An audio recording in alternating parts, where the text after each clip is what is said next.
I say? Texas. You said Texas Rangers. You said, I'm talking it's baseball season. Nothing about Rick, baseball. did I get you a new job, perhaps? All right, so we're happy to have you with us as well, back for a second day. But let's start with the franchise tag deadline that's now been pushed back for a second time. Well, they pushed it back now to Monday at 11:59 a.m. Eastern. And what this means is that there's going to be a vote on a new CBA on Saturday night. And if that CBA passes, then that means each team will have one tag, one franchise tag. If it does not pass, each team will have two tags, a franchise and a transition tag. So they pushed back the franchise tag deadline till after the NFLPA vote on Saturday night. So we'll get clarity on Saturday night about whether there is or isn't a new CBA. And then on Monday, there'll be a franchise tag deadline when teams can know what to do at 11:59 a.m. Eastern. And then at noon, 1 minute later, so you get a 60-minute water break, basically the legal tampering period begins at noon on Monday. And then Wednesday, 4 o'clock, is the start of the league year when trades can be done, when deals can be finalized and signed. And that should make for quite a week next week. What are the chances of them pushing it back again? No, the league year is going to start on Wednesday. I'm told it is firm. They've changed it a bunch of times. They're not going to change it again. But I think it's good for the club executives because at least there's some clarity at this point. You know, you had that awkward thing yesterday where you had a deadline to franchise guys and then you didn't know what rules you were going to be operating under. And so this at least provides clarity for them. Again, to the player vote on the CBA, the votes were due in Thursday. Now that's been pushed back to Saturday as well. So at least we're moving in the right direction. Another step in the right direction, I should say, as well, for former Alabama quarterback Tua Tagovailoa. A 4-month scan Monday, that's yesterday, came back clear, according to our Laura Rutledge.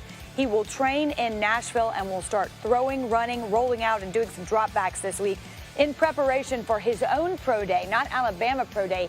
His will be April 9th, where he will showcase his talents for NFL teams. Our injury analyst, Stefania Bell, joins us now, and Tua now cleared. This was yesterday for full activity.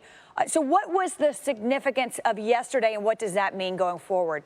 Wendy, the last time we heard about a test that worked out well for Tua, it was when he had a CAT scan that showed that the fracture in his hip had healed. This was an MRI, which looks at different tissue. They were looking at the health of the cartilage, the health of the rest of the joint, to see whether that joint had healed to the point where he could start loading it more. That's why the different activity. You know, up until this point, his rehab has been somewhat limited, working on glute, quad, hamstring strength, but not overloading the joint, still in a protective phase until this MRI. This signals that he can now go forward and ramp up his activity as he works towards getting back to football. So having said that, Stefania, then what are the realistic expectations for that pro day that I mentioned on April 9th, now just about a month away? Keep in mind, this is a big injury, and while it's great that he's got this full clearance, expecting him to look like he can step on the field in 4 weeks is a little bit much of an expectation. I think the idea is for him to be able to show scouts that he can throw, maybe do some dropbacks and rollouts, but not anything too aggressive. Over the next few weeks, he'll be ramping up the loading through the joint. That means Alter G, that treadmill that controls how much weight bearing you're putting through the hip, increasing loading, increasing more aggressive activity, but you still have a hip that's in the process of healing despite how the imaging looks. The worst thing you could do would be to overload it in the interim and then have a setback, just him being too sore and not being able to perform when he gets to camp. And keep in mind, there is a medical recheck that happens in April when Tua will go back to see all the team physicians who examined him at the combine for them to get their own assessment of how he's looking. So you don't want to do too much in the interim before you go back and have that medical recheck. That all makes sense. Stefania, thank you. A setback serves no one, that's for sure. Listen, all of this in anticipation of the draft, April 23rd in Las Vegas, the first round of the draft. So, Adam, you know, there are a lot of questions here, not because of talent, but because of health. So where do you see the ceiling for Tua in this draft? Well, there's been people that have speculated that Tua could go as high as number 2 to Washington. I think it's a hard-to-imagine scenario that Washington ultimately, 1 year after taking Dwayne Haskins, would go ahead and take Tua this year. But look, they've said that they're going to consider that. We'll see how that plays out. You look at the 3 spot, Detroit. Teams will approach them. You look at the 4 spot. The Giants will approach them because they're at 5, 6, 7 are teams that are expected to be in the quarterback market. Dolphins would like to add a quarterback. The Chargers would like to add a quarterback. The Panthers would like to add a quarterback. And everybody knows what a talent Tua is. So that's not the issue, as Stephania said. The issue is, how is he going to hold up? Are you willing to trade up and gamble on a quarterback that, if he were healthy, might just be the #1 overall pick in this draft? We don't know how that will play out. There's a lot still here left to unfold. If I'm looking at taking Tua in the first round, I know medical history says one thing. April 9th is his day. I'm going to work him. I'm going to work him to the point where there will be no return.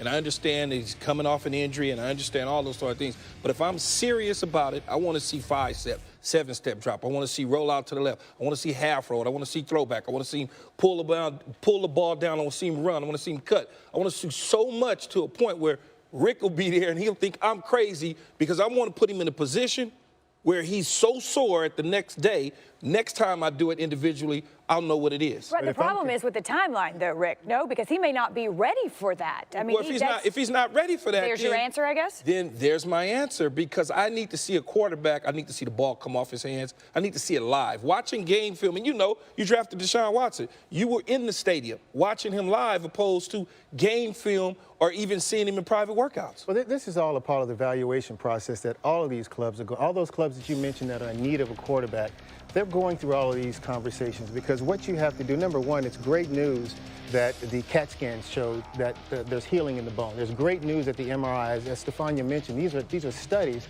that are measuring the different ways that his hip is healing. So long as you see progression in that healing process, and you don't allow guys like Keyshawn to work the guy out where he takes a setback, hey, man, and you can control that environment, then you're going to be okay. You will at least be able to project that this guy's rehab process will be successful because it's successful so far.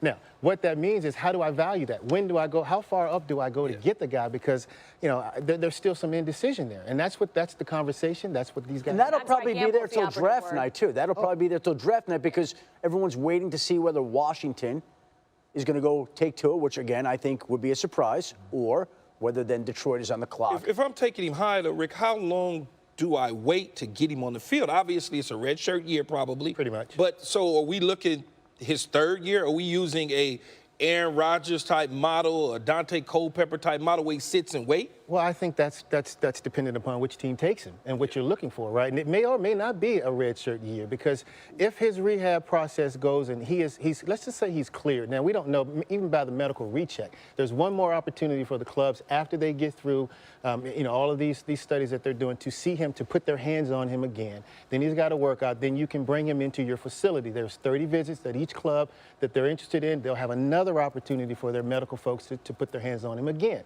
And so depending upon the situation, you may say, okay, by training camps, he's fully cleared. He will have missed the off-season work, of course, but he can get all those mental reps. And maybe if he's full cleared at training camp, maybe he doesn't lose the first year. All right, we'll continue again. The next milestone, so to speak, will be April 9th, when he holds his own pro day. All right, now, all of New England continues to hold its collective breath, and that's because with the new league year set to begin next week, there are still questions regarding the future of Patriots quarterback Tom Brady. Largely considered the first domino to fall, there are a multitude of theories regarding where the future Hall of Famer will ultimately finish his career. We go to Mike Rees in Foxborough as Patriots Nation, like the rest of us, waits the future of Tom Brady. Mike, let's start with this. What is the atmosphere around this team right now? Well, Wendy, I can sum it up in 3 words: air of uncertainty. Here we are, 6 days away from when Tom Brady's agents can speak to other teams about contracts, and the Patriots and Brady are no closer to an agreement. So it's created this air of uncertainty throughout the building. And you think about it from Robert Kraft's perspective, the owner. He's giving Bill Belichick the keys to drive this situation, but he's also on the record, Kraft is, as saying that he hopes and prays that Brady either plays for the Patriots or he retires. And there's 2 key questions, Wendy, that remain. How far will Bill Belichick go financially, annually, and emotionally to try to keep Tom Brady here? And the second question, how much does Tom Brady still want to be with the Patriots? They're still working through the answers to those questions. You're right, Mike. It seems the only thing we know for sure is that he will play. He's opting not to retire. At least that's what the understanding is right now. What are Patriots players saying about their quarterback? And I know they still think of him as their quarterback and his situation. Well, Wendy, I think this story would sum it up. I was speaking with receiver Philip Dorsett the other day, and I said, have you been following Tom Brady's free agent status? And his answer to me was, well, how can you not? Every time I turn on the TV, that's all anyone is talking about. And Dorsett said, look, it's going to be hard to envision Tom in any other uniform, but at the same time, he's going to look out for his best interests. And then you talk to other free agents in Philip Dorsett's situation, like Kyle Van Noy and Ted Karras, and they say, we sort of feel like maybe we're on hold a little bit because we know the Patriots are dealing with Tom Brady first and foremost. That makes a lot of sense, Mike. Thank you. And whether Tom Brady is plan A for Bill Belichick or not, there is always a plan B. What could that look like? Well, I don't think that they're dealing with Tom Brady first. I think what they're dealing with first right now is the CBA first, and to try to get clarity there to know the rules that they're operating under so they then can go sit down and talk with Tom Brady and figure out a contract if both sides are interested or not, and sit down and talk to Philip Dorsett and the rest of the free agents and figure out what they're doing. So that's the first thing that they have to get done, is know the rules that they're playing under. Beyond that, their plan, if they lose Tom Brady, I don't know that they have one right now, to be perfectly frank, because I still think people are having a hard time processing the idea that Tom could potentially leave New England. It's not a certainty he will. It's certainly possible at this point in time. Maybe he stays. If he does leave, my sense would be that the Patriots then would convene and figure out what they want to do. And I think we've seen New England, if we judge by history in their past, they don't proactively react to these things and are forced into decisions that are rushed and desperate. They don't do that. So if Tom Brady were